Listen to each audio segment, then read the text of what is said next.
Bonjour, un truc que j'ai appris ce matin. Donc pour le don d'organes, j'ai recherché les références bibliques. C'est le texte du jour, donc il y a la résurrection de Lazare. Donc il était mort et 4 jours après, Jésus l'a ressuscité. Jean chapitre 11, versets 1 à 45. Il y a Élisée aussi par exemple, où un enfant est décédé. Le prophète se couche sur le corps de l'enfant et il ressuscite l'enfant. Dans Livre des Rois 3, chapitre 17, versets 17 à 24. Aussi la résurrection à Naïm, du fils de la veuve, je crois. Saint Luc, chapitre 7, versets 11 à 16. Et quand j'ai lu ça, j'ai compris quelque chose. Je rajouterai aussi une vidéo dans le lien. Donc de gens qui racontent que quand ils sont morts, ils se sont vus sortir de leur corps. Donc c'est comme si l'âme était au-dessus du corps. Et je me suis dit, bien sûr, c'est ça. Donc, il y a deux cas de figure.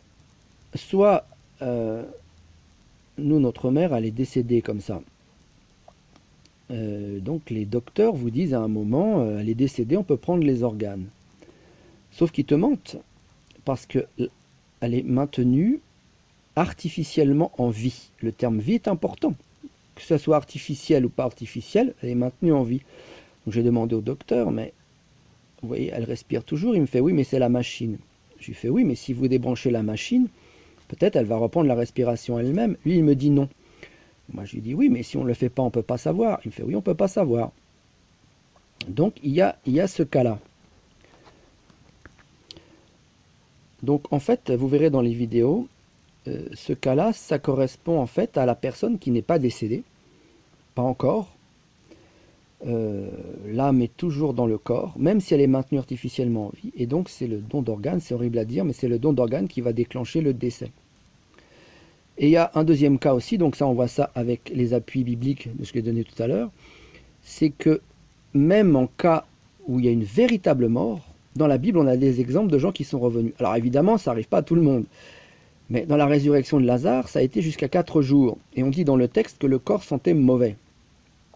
Donc ça veut dire qu'en cas de miracle, quand l'âme redescend dans le corps, et ça c'est Dieu qui décide, c'est un miracle, il y a aussi régénération des tissus, parce que c'est un cadavre qui est revenu à la vie, mais il était en bonne, après, comme j'allais dire, il était en bonne santé forcément.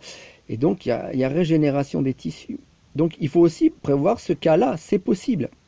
Dans la Bible, c'est arrivé. Donc le problème, c'est que l'hôpital n'a une vision que matérialiste des choses. Ils se foutent complètement du spirituel.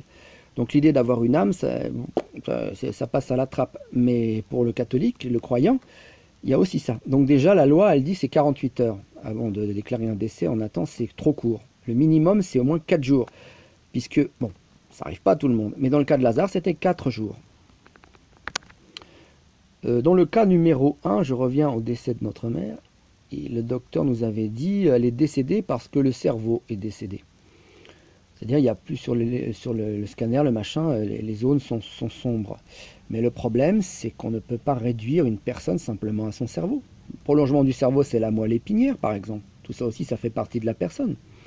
Et donc le simple fait de maintenir la personne en vie, même avec des appareils, ça la maintient en vie. Donc l'âme est toujours dans la personne. C'est pourquoi il faut absolument refuser le don d'organes. Je mettrai dans le lien, il faut se faire inscrire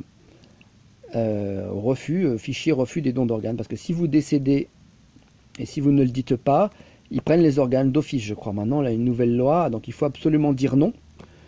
Ou qu'il y ait quelqu'un dans votre famille qui dise non, sinon c'est prélevé d'office. Je crois qu'il faudra vérifier, mais je crois que la loi elle a été changée. Donc c'est vraiment la dictature sur ce plan-là. Il faut donc bien dire ses volontés avant sa mort sur ce plan-là. Sinon, vous pouvez avoir des problèmes. Et à l'étranger, les lois sont différentes. Donc si vous allez à l'étranger, regardez sur la carte du don d'organes si les lois des pays sont différentes, parce qu'il y a des pays où ils vous prennent les organes quand même. Bon, et évidemment, avec ce problème de don d'organes, il y a tous les problèmes de trafic du don d'organes. Alors là, c'est une horreur. Je sais qu'on a démantelé un truc de trafic d'organes. Le docteur, dans le lien, là, vous verrez. Et puis, ce qu'on ne dit pas aussi, c'est que Simone Veil a mis en place une loi, il faudra que je recherche les références, mais je l'ai lu, Parce que là, les commandes, c'était des commandes qui venaient d'Israël, carrément. Et je sais que Simone Veil, elle a fait une loi pour faciliter le don d'organes pour Israël.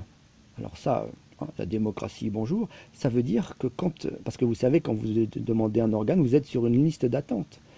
Et avec la loi Veil, les Juifs, qui étaient, je ne sais pas comment on pourrait dire, protégés par ça, ils passaient en premier. À part ça, on est tous égaux à la République. Il y a aussi un avantage certain avec, toujours sur le plan matérialiste, à ce que les gens ne vivent pas trop vieux. Parce que les vieux, ça coûte cher. Donc c'est bien plus rentable d'utiliser leurs organes, donc de les faire partir un peu avant, de dire qu'ils sont morts alors qu'ils ne sont pas encore morts.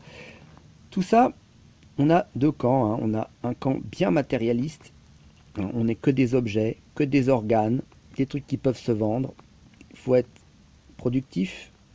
Tout ce qui n'est pas productif va être éliminé plus ou moins rapidement. Et à côté, on a un autre camp qui combat ça, qui est un camp spirituel. On dit qu'on est un corps avec une âme.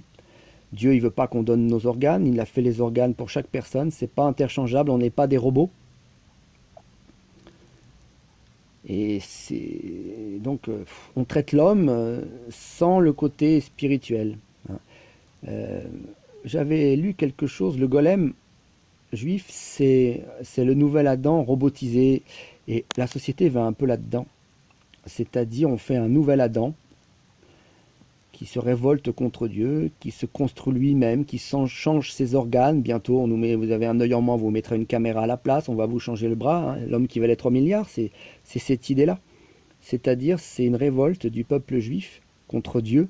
Et ils fabriquent leur golem, c'est-à-dire le nouvel Adam.